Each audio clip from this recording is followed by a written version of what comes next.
de todos. Pastor Adalto Lourenço, bem-vindo à Terra do Sol, Natal. Obrigado.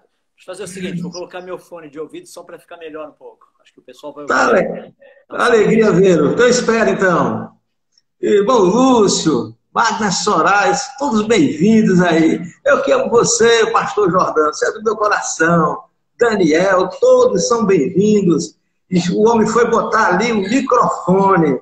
Vai ter o privilégio aqui de dar essa aula maravilhosa. 1 hora de aula, até 9h12. Pastor Adalto, a expectativa aqui é muito grande, viu? Deixa ele botar. Vamos ver o que acontece. Ô, rapaz, uma alegria muito grande, uma satisfação ter um homem como o Senhor, da sua estatura, da sua simpatia, lá do outro lado do mundo, aceitar um convite do nordestino aqui, nordestino arretado, viu? É um prazer, viu? Um prazer muito grande. Prazer. Eu lembro que o senhor esteve aqui na Universidade Federal do Rio Grande do Norte, Pois é, rapaz. Lembra? Lembro. Muito legal. Vamos ver se volta aí para o Brasil, homem, para a gente repetir esse negócio aqui. Esse povo da Universidade Federal precisa ouvir você. Já ouviu a Berlim, precisa ouvir você também, ó. Olha, antes do Covid eu estava indo 2 vezes por ano, ficava aí no Brasil 40 dias só dando palestras. Agora com o Covid mudou um pouquinho, então eu vou estar dando muitos dos seminários fazendo através da internet. É uma outra maneira, então a gente está tentando ajustar com o que dá para fazer com esse mundo maluco que nós estamos vivendo, viu? Que coisa. Mas quando isso passar, que vai passar, eu terei o privilégio de levá-lo lá na Federal, no mesmo auditório, para você abençoar dessa injeção desse povo da academia, desse povo da igreja. Essa live eu vou botar no YouTube, espalhar lá pela universidade, enquanto eu puder. E os pastores, muitos pastores que estão aqui também, te ouvindo. Essa subidade que você é, para a glória de Deus, né? Para os que não sabem, o homem aqui é físico, doutor Adalto Lourenço, professor, palestrante, escritor, cientista, formado em física pela Bob Jones, na Universidade dos Estados Unidos, mestrado em física nuclear dos Estados Unidos, pesquisador de sistema de imagem e estrutura atômica. Mas o que mais me orgulha, o que mais orgulha nós aqui do Nordeste, é porque você é um homem de Deus. Isso é o mais importante, né? Porque ninguém vai levar título para o céu, posso garantir. Amém, amém. Isso é o mais importante, é a fidelidade a Deus, a referência. Estou dizendo isso de coração, você nos honra, você é Berlim, por levantar essa bandeira do piaçonismo, que são um dos pioneiros, e muito orgulho a cada um de nós. Meu querido, nós vamos falar um pouquinho de Gênesis, tem aqui umas 8 perguntas, eu sei que cada uma delas demoraria muito tempo, mas se puder, para a gente contemplar aqui todas elas, tudo bem, se não, fica à vontade, você é convidado é quem manda, né? Eu tenho que falar muito, eu acho que eu até já falei demais. Mas vamos aqui, meu querido. Primeiro, agradecer imensamente a sua disponibilidade, né? Tá do outro lado do mundo, fuso horário diferente. E eu queria que você pudesse falar um pouco. O universo foi criado ou surgido? Essa polêmica, né? Ciência, religião, é uma questão de fé, é uma questão de ciência. Qual a sua perspectiva nesse sentido? Legal. Essa é uma pergunta muito relevante. E nós precisamos entender, assim, um princípio que o próprio Jesus usou, foi o princípio da separação. Jesus disse assim, dai a César o que é de César e dai a Deus o que é de Deus. Em outras palavras, vamos dar para a ciência o que é da ciência e vamos dar para a teologia, de uma forma geral, o que é da teologia. Estou separando as duas coisas. A Bíblia nos informa que o universo foi criado. Para eu aceitar que o universo teria sido criado, seria necessário fé? Essa é uma pergunta muito importante. Ou seja, eu preciso crer que o universo foi criado ou existem evidências científicas que demonstram que o universo foi criado? A resposta é bem simples. Existem evidências científicas que comprovam que o universo foi criado. Deixa eu explicar como funciona isso. Na ciência, nós trabalhamos com leis e com processos naturais, mais especificamente dentro da física, biologia, química e ciências afins. Então, dentro dessas áreas, eu preciso usar o conhecimento que nós temos de processos naturais como chuva, germinação, morte, transpiração, fotossíntese, essas coisas. Esses são os processos naturais. E as leis da natureza. Por exemplo, lei da gravidade, a lei... bom, tem toneladas delas. Deixa eu resumir um pouco por questão de tempo, tá? Então nós temos leis e processos naturais. E é muito legal isso daí, por quê?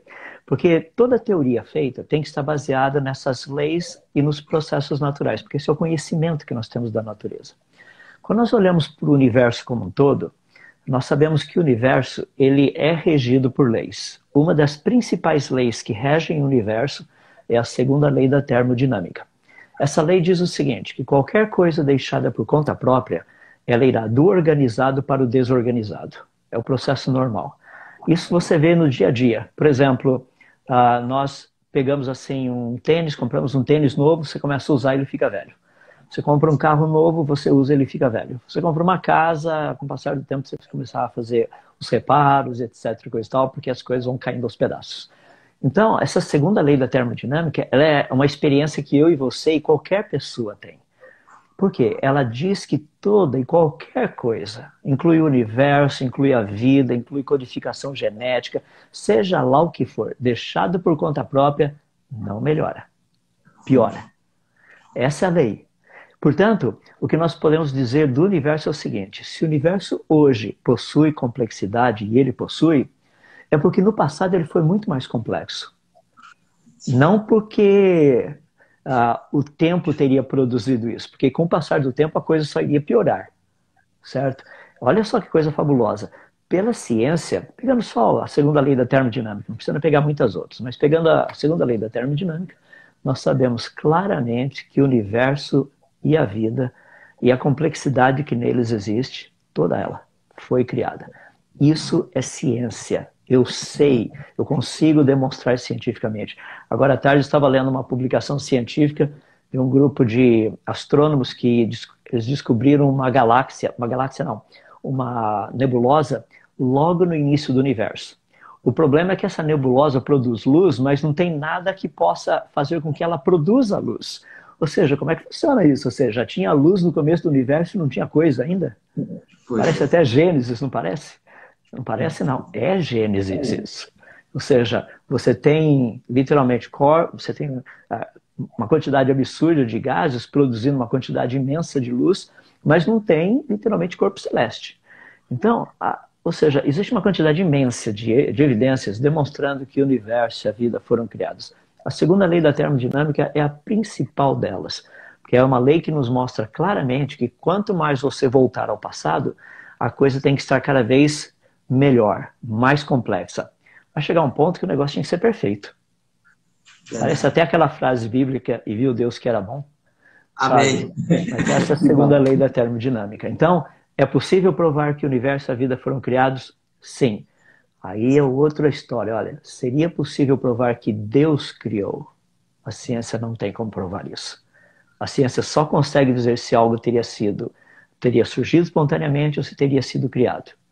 E quanto ao universo, a vida e tudo que existe, nós sabemos que foi criado. Isso, excelente. De Gênesis, vamos falar um pouco aqui de algumas coisas de Gênesis, perguntar, na verdade, para aprender contigo, aprendo muito. Tem uma expressão que diz, criou Deus, pois o homem, à sua imagem. Eu queria que você falasse um pouco como é isso, como é a imagem de Deus, e também diz que, nessa mesma esteira de pensamento, diz que lá na frente, Gênesis 2:7, diz que criou do pó da terra. Então, você teve essas duas expressões. Criou a sua imagem, que é essa imagem, e o pó da terra. Como é esse pó da terra? Então, vamos lá. Quando você pega a criação das coisas que o Senhor Deus fez, lembra que a Bíblia foi escrita em hebraico? E hebraico é bem diferente da língua portuguesa. E existem 3 verbos diferentes usados para essa ideia de criação. Um deles é o verbo barar, significa trazer a existência daquilo que não existe, trazer a existência do nada, tá? O verbo barar. Tem um outro verbo que é o verbo azar. O verbo azar significa, literalmente, fazer daquilo que já existe. E tem um terceiro verbo, que é o verbo yatsar, que significa dar forma. Então você tem 3 verbos diferentes. Só com o ser humano Deus usou os 3 verbos. Com nenhuma outra coisa criada Deus usou os 3 verbos. Quando Deus fala assim, bará o homem à nossa imagem, conforme a nossa semelhança, olha o verbo que eu usei, bará. Ou seja, Deus ia trazer do nada algo que não existia. Totalmente diferente. Totalmente.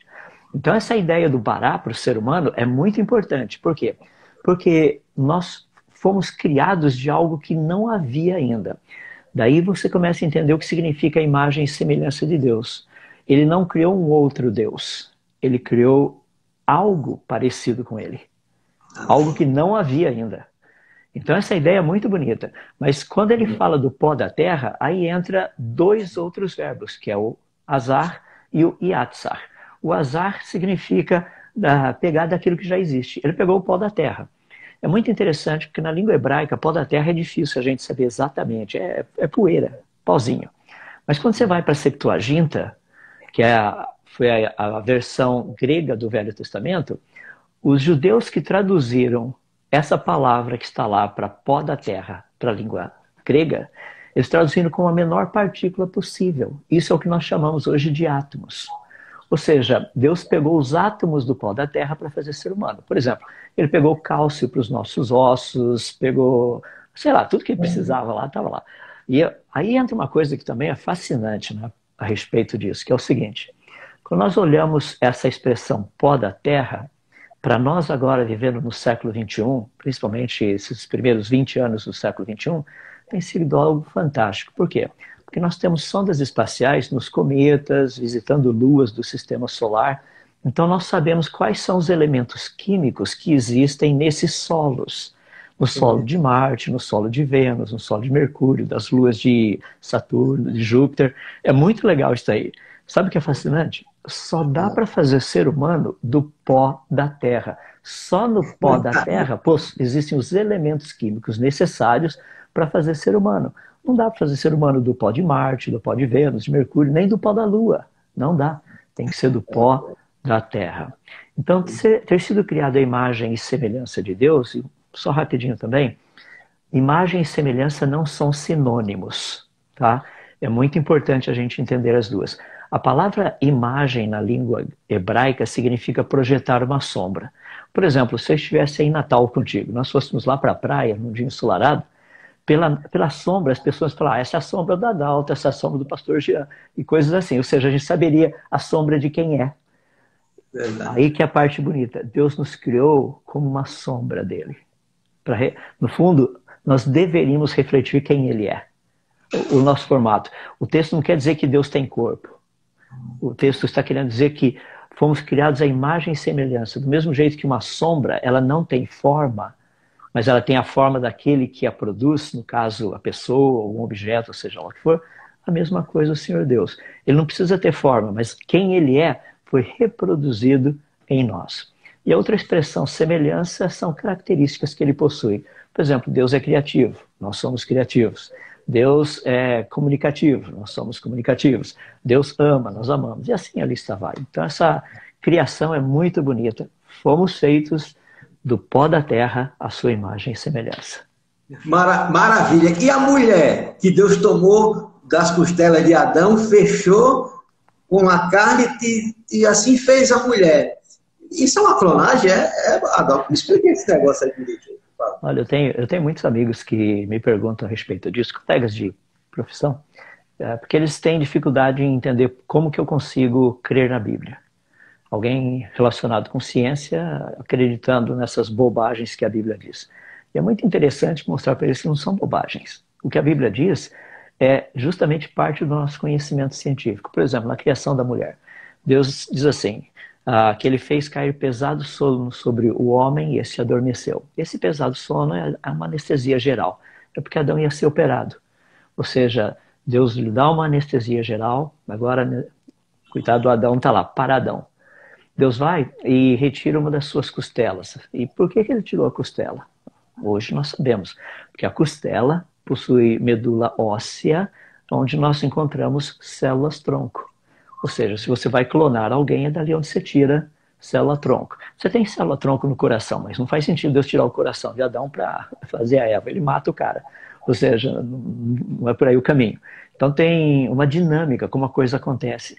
Ele diz que Deus tira essa costela e ele fecha o lugar com carne, significa uma cirurgia plástica, cirurgia de restauração, coloca tudo de volta ao normal. e ele transforma essa costela numa mulher. Isso é o que nós chamamos de clonagem e engenharia genética. Ou seja, o texto bíblico, a narrativa bíblica, ela usa uma terminologia muito simples, adequada para que qualquer pessoa lendo possa compreender. Mas para aqueles que têm experimentado um pouquinho da ciência, conseguem fazer a conexão de uma forma bem direta, bem tranquila. Ou seja, você sabe o que Deus está fazendo. Fazer Adão cair no pesado sono, isso é anestesia geral. A costela, estou falando de medula óssea vermelha, células tronco. Quando fala a respeito de fechar o lugar com carne, está falando de cirurgia plástica.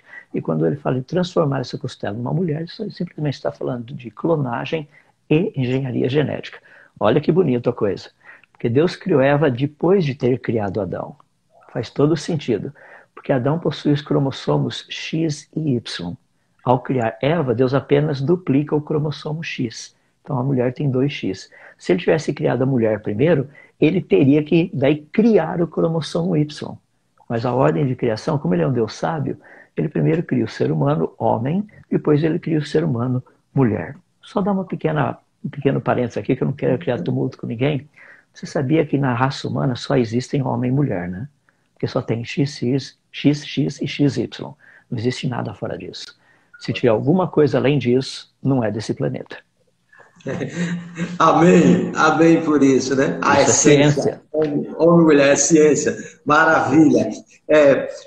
O dia em Gênesis é de 24 horas. Essa questão da literalidade, como é que você vê no Gênesis, na Bíblia inteira, mas então do Gênesis 1 e 2, e especificamente o dia de 24 horas? Olha, pastor, isso e para aqueles que estão nos ouvindo, nós precisamos entender que a Bíblia não foi escrita na língua portuguesa e ela não foi escrita para brasileiros. Ela foi escrita numa outra língua para uma outra cultura.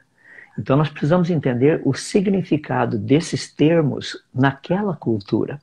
Por exemplo, a palavra que foi traduzida por dia para a língua portuguesa é a palavra hebraica Yom. Essa palavra, na língua hebraica, pode significar um dia de 24 horas, pode significar um período de tempo, ou pode significar tempo em geral. Tá? Por exemplo, essa palavra aparece logo no capítulo 4, quando diz que Caim, depois de um certo tempo, a palavra lá é Yom. Tá? Então as pessoas chegam para mim e falam, mas então não significa um dia literal. Eu falei, calma, você precisa entrar na cultura. Por exemplo, todas as vezes que a palavra Yom ela aparece com um artigo definido antes, o dia significa um dia de 24 horas. Daí ela já não significa mais um período de tempo qualquer, significa um período de 24 horas. Todas as vezes que a palavra Yom aparece com um numeral, por exemplo, o primeiro dia, o segundo, o 21º dia, ou seja, eles falavam no 21º Yom do mês tal, tal, tal, ou seja, está falando de um dia literal. Tá? E todas as vezes que a palavra Yom aparece com a expressão tarde e manhã, ela significa um dia literal. Olha que coisa interessante. Leia, por exemplo, como termina o primeiro dia. Diz assim o Senhor Deus: houve tarde e manhã o primeiro dia. Olha que interessante. Tarde e manhã significa que Yom significa 24 horas. O artigo definido significa que Yom significa 24 horas e o numeral primeiro significa que Yom significa 24 horas. Para ninguém ter dúvida, Deus colocou as três formas na mesma estrutura gramatical. Ou seja, nenhum judeu lendo o texto ia dizer isso aqui são eras geológicas. Mas tem muita gente por aí dizendo isso, viu, pastor? Infelizmente, muitos cristãos estão entrando por aquilo que a gente chama de evoteísmo, que é o evolucionismo teísta, no qual eles procuram dizer que a evolução teria acontecido e o negócio ali não são dias literais, são milhões de anos, são eras. O problema que esse pessoal não entende é o seguinte: se os dias não forem literais, forem eras geológicas de milhões de anos, seja lá o quanto tempo for, tem um probleminha. Morte e degradação já estariam no mundo antes do pecado de Adão.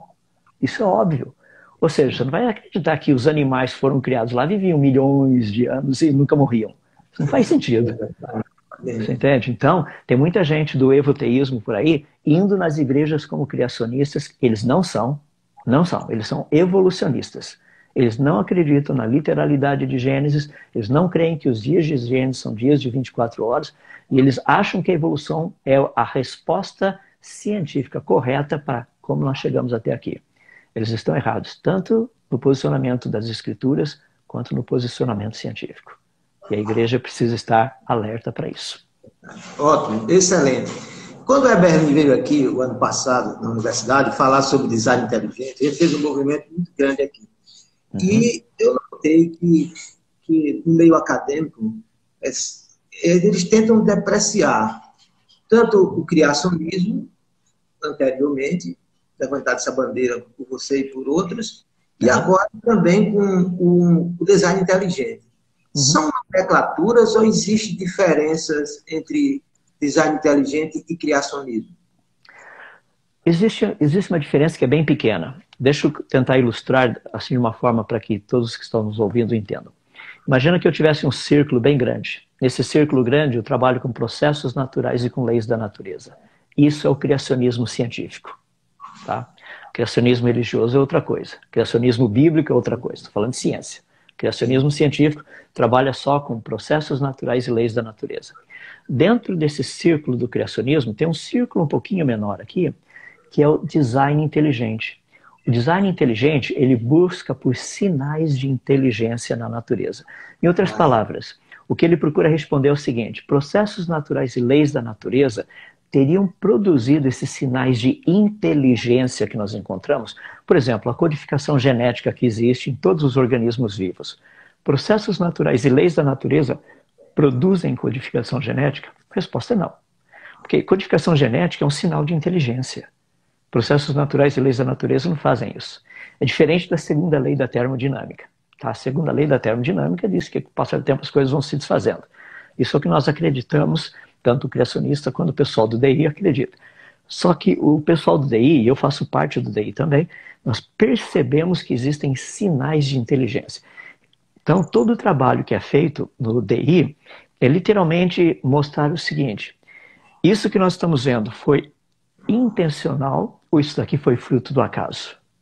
E daí nós usamos processos naturais e leis da natureza para poder demonstrar isso aí. Então, num certo sentido, o DI é uma proposta um pouco assim mais centralizada e o criacionismo científico é uma proposta mais geral.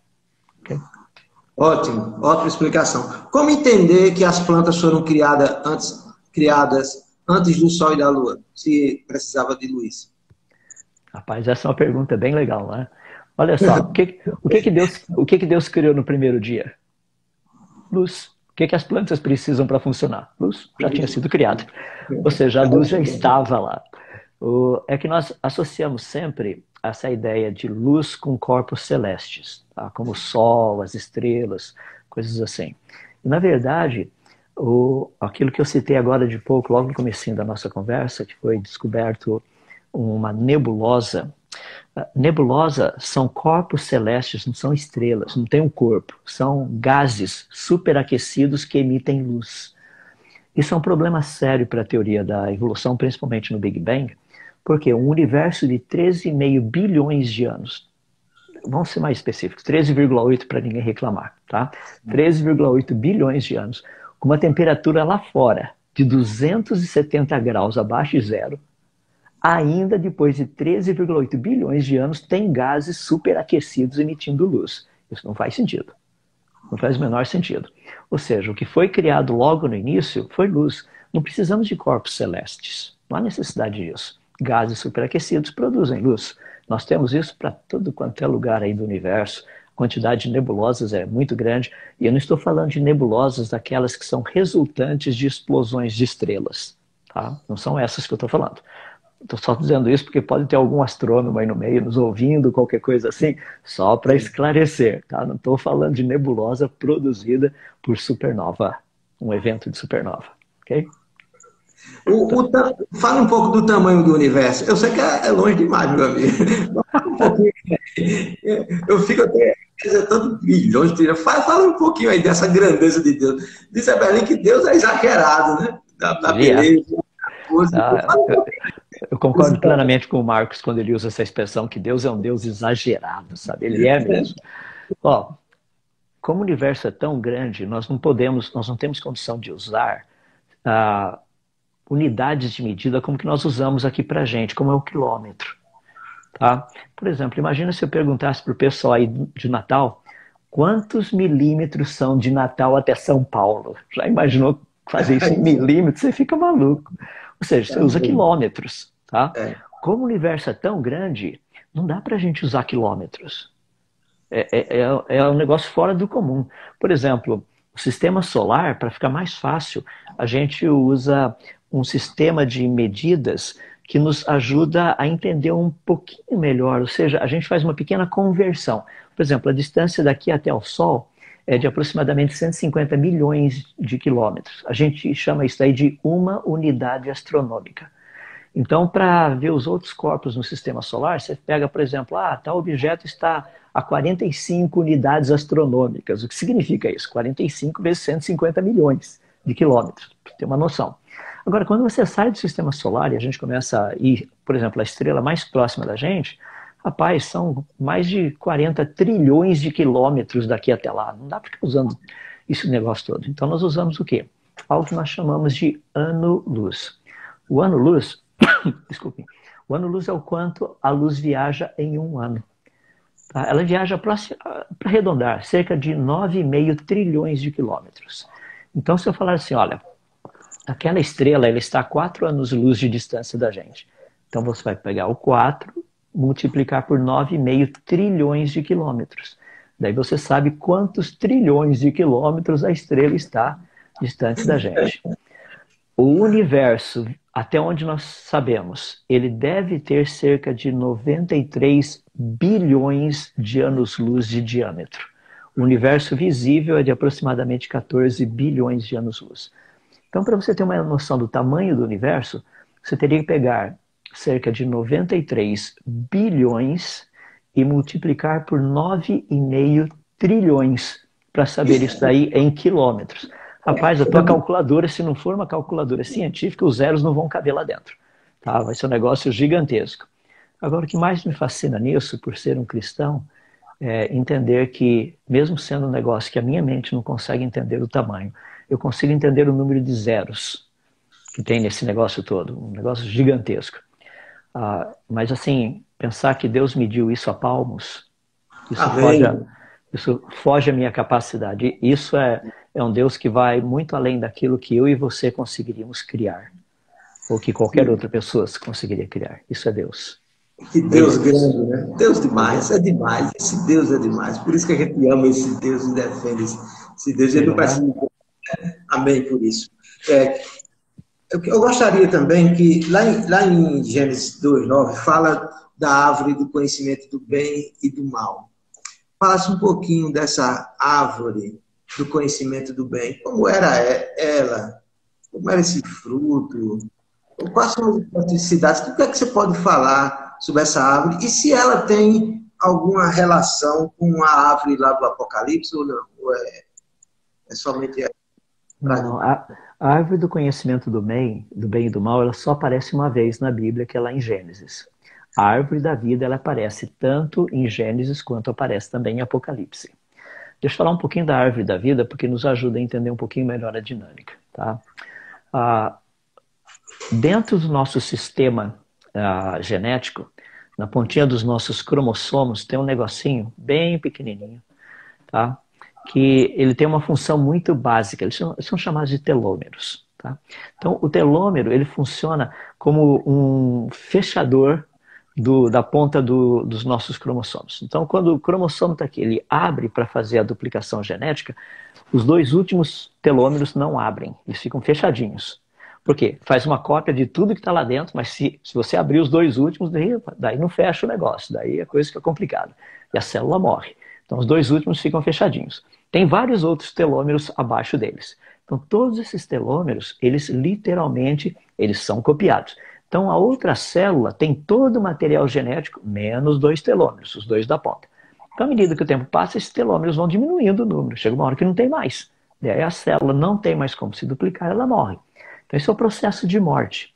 Agora, se houvesse uma enzima chamada telomerase, que a gente pudesse comer esse negócio, e essa telomerase entrasse no nosso corpo, ela faria com que as células continuassem a produzir telômeros. Ou seja, a gente jamais morreria. Estaria sempre comendo e nunca iria morrer. Essa é a ideia da telomerase. Então, a árvore da vida é fácil a gente entender. Se houvesse uma planta cujo fruto tivesse essa característica de produzir essa enzima no nosso corpo, que é a telomerase, isso iria revigorar as nossas células constantemente, fazendo com que a gente nunca morresse. Tá? Foi por isso que Deus impediu Adão e Eva de entrar lá. Falou, não, vocês não vão mais comer disso aqui não. Agora, a árvore do conhecimento do bem e do mal, essa é mais difícil explicar, viu, pastor? Porque ela teria que produzir algo que não é só biológico, mas algo moral. Sem dúvida, nós sabemos de algumas coisas assim, eu estou usando isso de uma forma assim muito cautelosa. Por favor, quem estiver ouvindo aí, entenda. Nós temos certas plantas que se você comê-las ou se você beber do fruto delas, coisa assim, rapaz, você vai ficar zen. Vai ficar todo zen por aí, entende? Ou seja, percebe, nós temos plantas que, agindo biologicamente, elas alteram o nosso estado mental, intelectual, até mesmo emocional. Então nós sabemos disso. Então não seria difícil ter uma planta que, mesmo sendo algo biológico, isso daí iria alterar o nosso estado também moral. Tá?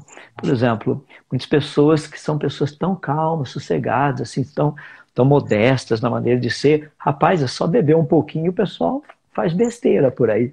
Porque altera totalmente os seus padrões morais e intelectuais e tudo mais. Percebe? Então, não seria difícil ter uma planta que tivesse produzido isso. Mas lembra que essa planta, o comer dessa planta estava relacionado com uma promessa que Deus havia feito. Você não vai comer dela, porque o dia que você dela comer, você certamente morrerá. Só uma pequena explicação de novo, a língua hebraica é muito bonita nisso. Ali foi traduzido como certamente morrerás, mas no hebraico literalmente significa morrendo você irá morrer. Ou seja, é um processo de morte, não é você come e cai duro. Tanto é que muitas pessoas falam assim, tá vendo? Olha lá, Deus falou e não aconteceu.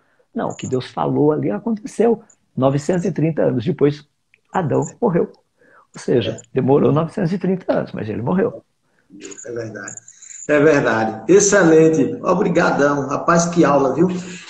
Sobre a idade da Terra, né? Qual é a idade da Terra? Aí tem uns usam... Eu estou aqui como leigo nesse assunto. Carbono 14, aí os registros fósseis, tem trilhões de anos, não sei o quê. A teoria da evolução, ela transita nisso, tentando mostrar que é muito, muito, muito antiga a Terra. Mas eu percebo, assim, pelo que eu tenho escutado de vocês, que não é bem assim. Explica um pouco aí pra gente, por favor.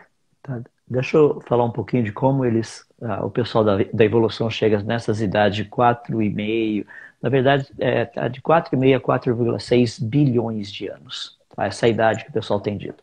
O carbono 14 não ajuda nisso, a datação de carbono 14, porque é uma datação boa para 6 mil anos. Assim, o pessoal está trabalhando, tentando ver se eles conseguem chegar aí nos 10 mil anos. Tem alguns mais atrevidos que estão falando de 20 mil anos, mas o negócio é meio complicado. Passou de 6 mil anos, o carbono 14 não funciona. Então, em vez de usar carbono 14, o pessoal usa outros métodos de datação. Ou seja, agora você não está mais datando fóssil, você está datando as rochas. Para datar rocha, você usa métodos como potássio argônio, urânio chumbo, hafnio tétnio, tem uma lista deles aí, que são elementos químicos que nós encontramos nas rochas.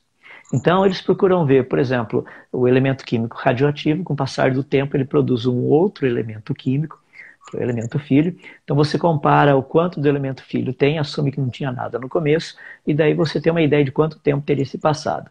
Perceba que Deus já poderia ter criado as rochas com elementos filhos também. Daí ninguém saberia quanto tempo teria se passado. O que faria com que a rocha fosse rocha, uma rocha normal. Tá? Então isso é muito importante nós entendermos. Então esses métodos de datação, nenhum deles é literalmente confiável. Por que eu digo isso? Se você pegar uma mesma rocha e pegar 3, 4, 2, quantos métodos você quiser, os métodos nunca vão dar a mesma idade. Em outras palavras, cada método dá uma idade diferente. Se você usa, por exemplo, potássio argônio e usa, sei lá, urânio chumbo, alguma coisa assim, a diferença pode ser de bilhões de anos. Agora, como é que tem condição de trabalhar com métodos que te dão bilhões de anos de diferença? Ou seja, imagina teu patrão chegar e falar assim, ó, teu salário vai ser de R$ 2.000, mais ou menos R$ 2.000.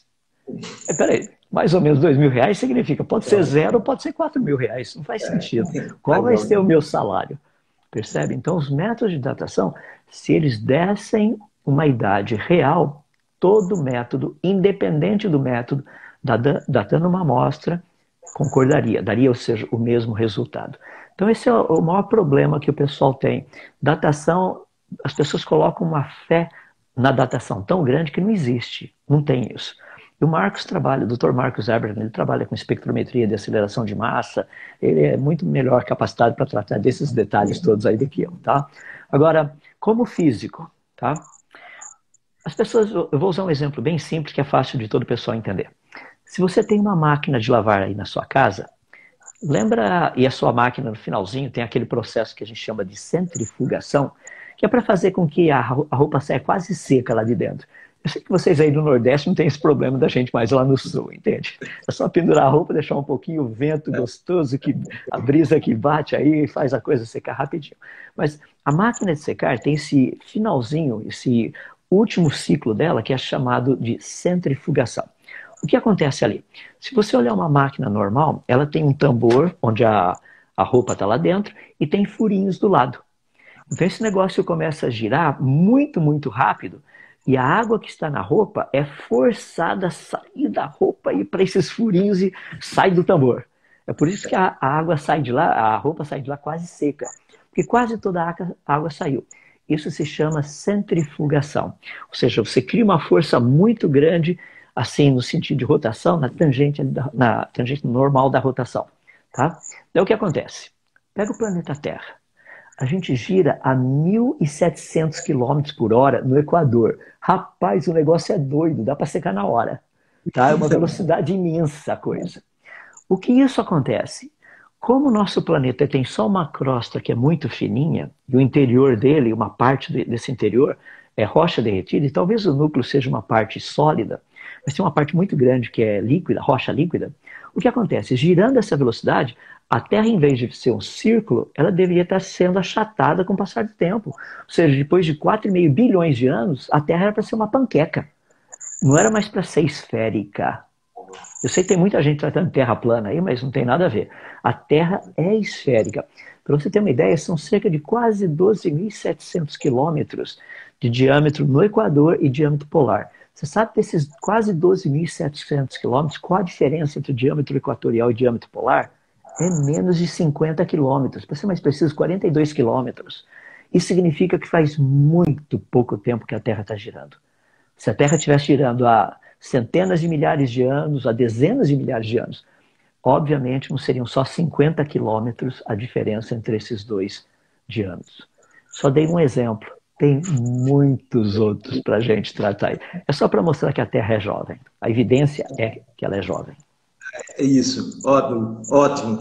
Tem 3 perguntas aqui do nosso participante. Vou começar com aqui, pergunta o seguinte: fale sobre Cronos e Kairos. Tá. Está tendo aqui. Tá. São 2 palavras gregas que são utilizadas para tempo. Cronos é uma palavra que está relacionada com medição de tempo. É o tique-tique-tique do relógio. É da onde a gente tira a palavra cronômetro, cronograma, cronógrafo, todas essas coisas aí. Então, Cronos significa marcar o tempo. Por exemplo, eu poderia perguntar para você, qual a sua idade? Estou falando de Cronos, só me dizer desde quando você nasceu até agora. Tá, isso é Cronos. A palavra Kairos também significa tempo, mas nós não temos uma palavra assim na língua portuguesa. A palavra Kairos significa tempo de oportunidade. Por exemplo, imagina que você tem que pegar um ônibus às 10 da noite hoje. E você sai atrasado. Você chega às 10h05. Perdeu o seu Kairos. Porque já foi. O ônibus foi embora, você ficou. Kairos significa tempo de oportunidade. Então são duas coisas muito distintas. Deixa eu ilustrar, por exemplo, dentro do cristianismo. Se eu lhe perguntasse assim, quantos anos você tem? Então você me diria quantos anos você tem. Daí eu lhe perguntasse, quantos anos você é cristão? Você iria me responder, quantos anos você é cristão? Daí eu perguntaria para você, mas me fala sendo cristão usando o tempo kairos, ou seja, de todos esses anos que você é cristão, quantos minutos você realmente usou pensando em Deus, fazendo para Deus? Por exemplo, levantou segunda-feira de manhã, em vez de trabalhar, você foi trabalhar para a glória de Deus. Não é porque você tem que trabalhar, não é porque você tem que ganhar dinheiro. Percebe? Ou seja, qual seria a sua idade se a gente pegasse todo esse tempo, que realmente é o tempo que você falou, vou fazer para Deus, isso é para Deus, e a gente pegasse todos esses anos de cristianismo, você seria o quê? Seria um adulto? Seria um bebê? O que você seria? Percebe como é fácil você ver a diferença entre Cronos e Kairos? Quando Moisés está colocando lá, ensina-nos a contar os nossos dias, o termo contar os nossos dias está relacionado com Kairos e não tanto com Cronos. Existe a ideia dos dois, ou seja, por exemplo, quantos anos eu tenho, mas quantos anos de tudo isso aqui eu gastei pelo Senhor, por Senhor? O que eu tenho aqui pela frente, quantos anos eu vou ter? Para aqueles que quiserem uma liçãozinha de casa muito legal, vê se você encontra uma versão da Septuaginta e vai lá para Eclesiastes capítulo 3, quando diz a respeito do tempo, que tudo tem o seu tempo determinado, há tempo para todo o propósito embaixo do sol. Você vai perceber que algumas coisas ele usa a palavra cronos, que você não tem controle, e outras ele vai usar a palavra kairos, que você tem controle. É muito legal. Ótimo. Tem um outro participante que ele pergunta como se desenvolveu as diversas etnias. Essa é uma pergunta assim, muito legal também, pelo seguinte, nós estudamos um pouco disso na parte de genética, e quando a gente faz biologia no ensino médio, a gente aprende um pouquinho do azão, azinho, xão, xizinho, yzão, yzinho, ou seja, quais são as probabilidades de certas características genéticas serem repassadas para a próxima geração. Por exemplo, eu tenho olhos claros, minha esposa tem olhos pardos claros. Então, qual a probabilidade das nossas filhas nascerem com olhos claros? Se a minha esposa tivesse, por exemplo, olhos castanhos escuros, qual seria a probabilidade das nossas filhas nascerem com olhos claros? Isso daí é toda essa ideia de azão, azinho, xão, xizinho. Quando a gente trata de pele, a gente trata de emão, eminho, ou seja, M maiúsculo e M minúsculo. Por exemplo, uma pessoa que tenha a pele negra, pele bem escura, ela seria M maiúsculo, M maiúsculo. Uma pessoa que tem a pele bem clara, seria M minúsculo, M minúsculo. Sabe o que é interessante?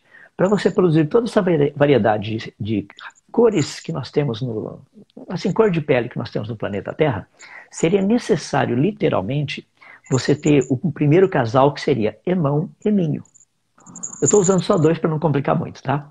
Por exemplo, emão, eminho. Adão tem um emão maiúsculo, eminho minúsculo. Com o passar do tempo, Adão e Eva têm o primeiro filhinho. O primeiro filhinho poderia nascer com o emão de Adão e o emão de Eva. Seria de pele escura. Ou ele poderia nascer com o eminho de Adão e o eminho de Eva. Seria com pele clara, bem clarinha. O normal seria emão, eminho. Tá? Agora, o que é esse emão, eminho? Emão, eminho é aquele bronze avermelhado que os índios tapajós ali da Bahia têm. Sabe essa cor de pele que todo mundo gosta de pegar na praia? Vou para a praia, pegar um bronze lá na praia. Esse é o emão, eminho. Olha que coisa interessante. O nome Adão, Adam, significa do solo ou da cor do solo. A cor do solo é o saprolito. O saprolito é exatamente esse emão, eminho que a gente conhece. Ou seja, se Adão e Eva fossem emão, eminho, como a Bíblia diz, daí faz sentido nós temos toda essa variação de cor de pele que nós temos no planeta. Se Adão e Eva fossem M maiúsculo, M maiúsculo, só teríamos os negros no planeta. Se eles fossem M minúsculo, M minúsculo, só teriam os brancos no planeta. Percebe? A Bíblia precisa até para nos ensinar por que existe toda essa variação. Só fazer um parênteses bem rapidinho para os nossos amigos que estão nos ouvindo. Pessoal, não existe negro, não existe branco. O que existe são tons de marrom. Tem pessoas que têm um pouquinho mais de marrom, tem uns que têm menos de marrom. Não existe negro, não existe branco. Aqui nos Estados Unidos está uma loucura isso. O pessoal não entendeu isso. Não tem negro, não tem branco. Isso aí não faz sentido. Entende? Agora, a igreja tem que mostrar isso para o mundo. Somos nós que temos que mostrar. Entende? Cor de pele, quantidade de melanina nas nossas células aqui, essa superfície pequena que a gente tem, isso aí vai fazer diferença entre quem nós somos, um é melhor, outro é pior, esse aqui importa, o outro não importa, essa cor de pele é mais importante. Não, não, não, não. Pode parar com isso. Isso é loucura. É loucura. Ótimo, gostei demais. Vou usar isso nas minhas aulas, viu? Por favor. Vamos espalhar. É para espalhar igual o Covid-19. É para espalhar pelo mundo todo isso daí. Aí está chegando no mundo todo, né? Esse negócio aí do racismo. Bem, tem um outro colega aqui que ele pergunta: Adão nasceu para ser eterno? Olha, Adão ele não nasceu para ser eterno, mas Adão nasceu com o potencial de viver eternamente. Deus, o único que é eterno por subsistência é Deus. Todas as outras coisas só podem viver eternamente se Deus assim os permitir. Ou seja, o planeta Terra, tudo que foi criado para existir para sempre. Olha que interessante, deixa eu pegar só um exemplo básico, voltar de novo na nossa querida segunda lei da termodinâmica. A segunda lei da termodinâmica diz o seguinte: se a quantidade de energia for constante, a entropia, ou seja, a capacidade de desorganização, sempre tende por máximo. Pergunta: a quantidade de energia no universo, ela é constante ou não? É. Então a tendência do universo é de se autodesorganizar. Mas se a quantidade de energia no universo não fosse constante, por exemplo, Deus estivesse bondosamente, graciosamente, derramando energia sobre o universo todos os dias, o que aconteceria? Nada, nada, absolutamente nada estragaria. Deixa eu dar um exemplo. Por que eu estou dizendo isso? Porque isso aí tem base bíblica. Eu estou usando um argumento científico, tá? Para falar de algo teológico. O povo de Israel, no deserto, a coluna de nuvem, tá? E a coluna de fogo. A presença do Deus Altíssimo o tempo todo diante deles. Uma quantidade absurda de energia Deus colocando ali. Depois de 40 anos, o que Deus fala para o povo? O teu sapato não estragou nem a tua roupa. Como é possível, depois de 40 anos, isso não acontecer? O que aconteceu com a entropia? Parou de funcionar? Não. Tinha uma capacidade imensa de energia ali. Agora, de novo, Deus criou o ser humano com o potencial de ser eterno, não com a capacidade, no sentido de que ele viveria eternamente deixado por conta própria. Não tem como. Deus tem que agir para que isso aconteça. Como a gente diz aqui, emendando aqui nessa pergunta aqui, outro camarada aqui, cabarretado aqui, perguntou o seguinte: a idade, por que a idade dos homens mudou depois? Eu acho que esse caba da peste aqui queria viver 969 anos, viu? Mas por que mudou depois de Bilu? Isso foi um aspecto de bondade de Deus. Deixa eu colocar da seguinte forma: para e pensa, vivendo 900 anos, tá? Se nós fizermos todos os cursos que existem no planeta Terra, são mais de cursos que estou falando, cursos universitários, seriam cerca de 120 deles. Então a gente demoraria 600 anos estudando. E a gente teria mais 300 anos para praticar tudo aquilo que a gente aprendeu. Rapaz, se gastando 5 anos de universidade, vivendo 35 anos, a gente consegue fazer bomba que é capaz de destruir o planeta, imagina se vivesse 900. Percebe? Então Deus bondosamente limitou a nossa capacidade, o quanto nós iríamos viver, pelo potencial de maldade que cada um de nós possui. É graça e misericórdia de Deus fazendo isso. Porque senão nós já teríamos nos destruído há muito tempo. Há muito tempo. Entende? No pessoal que a gente está vendo aqui agora, por exemplo, eu vou ser bem direto, por favor, entendam bem o que eu estou falando. Aqui nos Estados Unidos tem um pessoal fazendo um negócio maluco aí, dizendo que esse tipo de cor de pele é importante. Se é tão importante assim, para de quebrar as coisas que estão aqui, para de pôr fogo, para de roubar. Vai, por exemplo, se estamos falando de cor de pele, isso é importante, eles estão dizendo que esse determinado cor de pele é importante, rapaz, vamos para a África, vamos lá, vamos pegar, em vez de destruir aqui, vamos construir lá. Em vez de roubar aqui, vamos doar coisas lá. Sabe, em vez de fazer essa doideira que está sendo feita aqui, vamos fazer bondade, misericórdia, graça, tudo isso lá para o pessoal da África. Vamos subir o padrão, entende? Vamos elevar o padrão, fazer a coisa ser tão bonita. Mas as pessoas não entendem isso, entende? Existe uma maldade intrínseca no ser humano. Ou seja, o que eles condenam é exatamente o que eles estão fazendo. Não faz sentido isso. Faz? É verdade.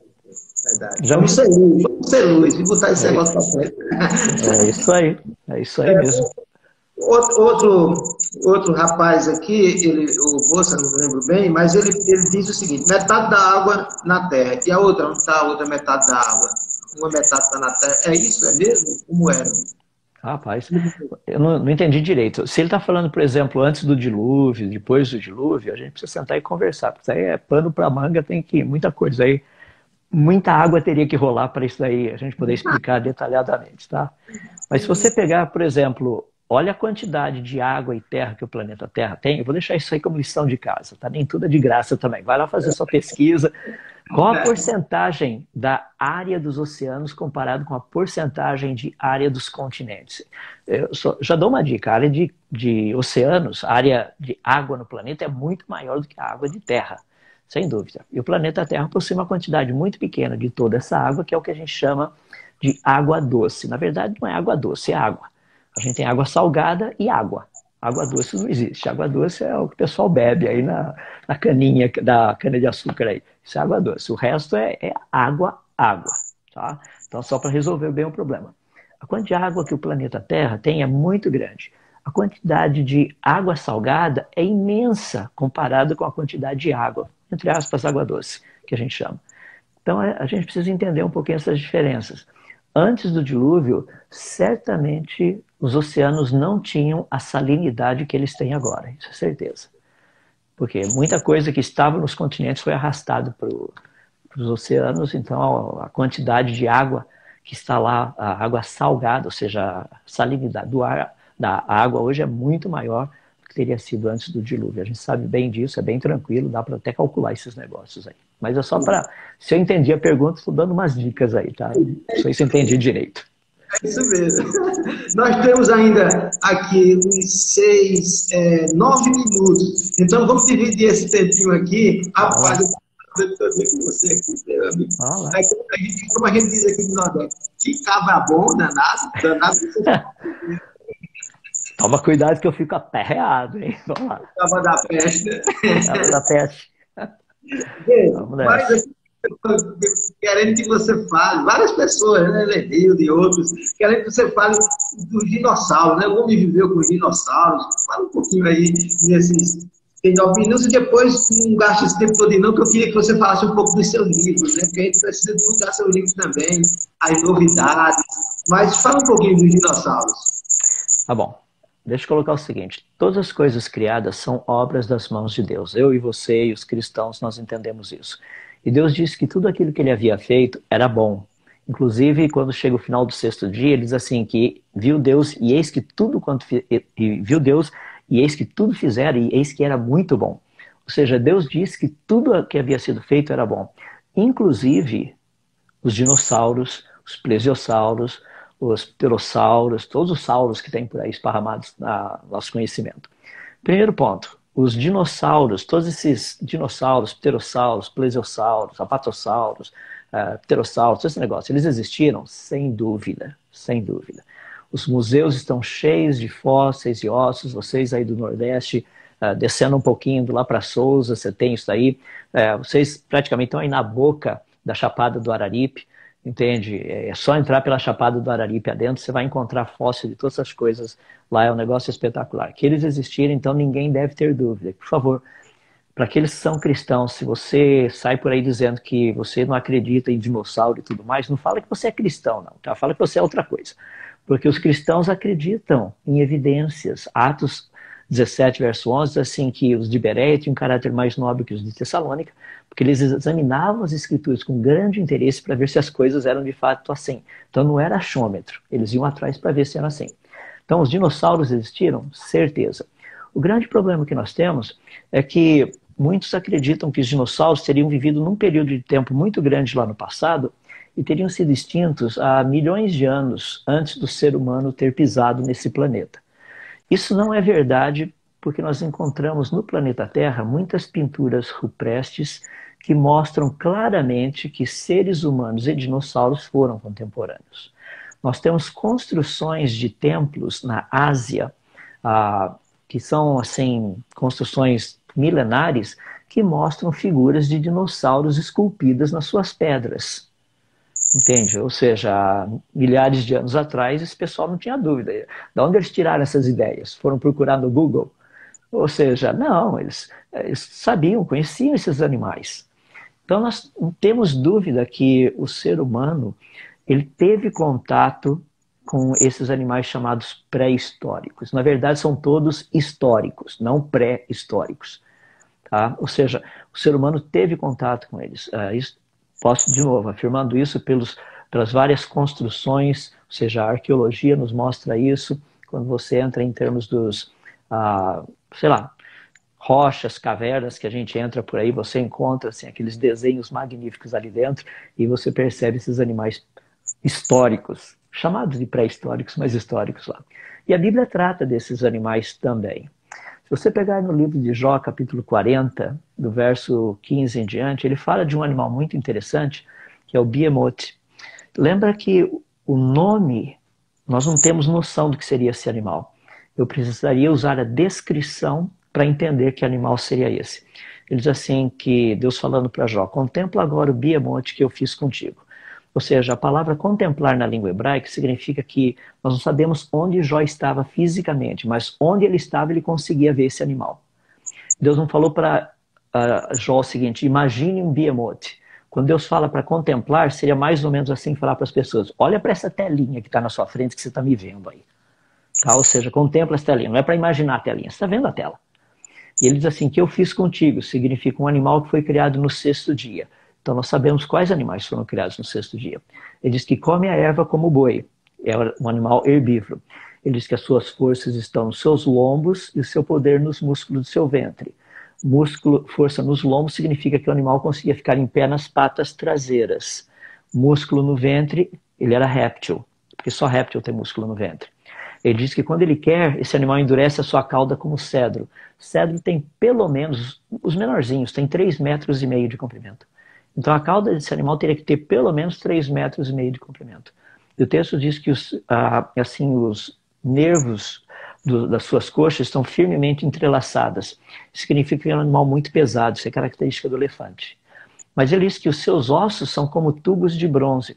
A tubulação de bronze no livro de Jó é o diâmetro que era utilizado para você produzir aquela abertura na terra para lançar semente.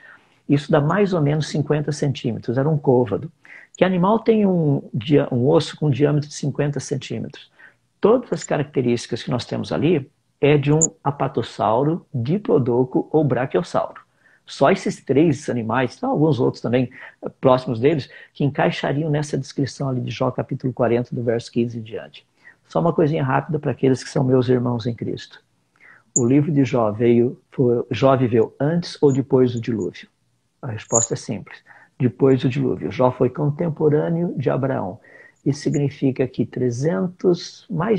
quase 400 anos depois do dilúvio, os dinossauros ainda estavam andando na Terra. Isso significa que eles entraram na arca. E entraram como filhotes, obviamente, não como animais adultos. Então, e hoje, pessoal, quem quiser procurar, tem 13,5 milhões de quilômetros quadrados de florestas tropicais no nosso planeta. Vai ser biólogo, vai lá estudar as florestas, vê se acha alguma coisa lá dentro pra gente, por favor. Excelente, professor. Que aula, meu amigo, que aula. Muito obrigado. Deus te abençoe. As orações vão se multiplicar aqui por você, viu? Por favor, eu agradeço por isso. Jesus disse, sem mim, nada podeis fazer. Amém. Jesus é bom demais. Por favor, lembrem de orar. Como outros que abençoam a nossa vida, esse povo brasileiro, esse povo inteiro. Por último, eu quero te agradecer.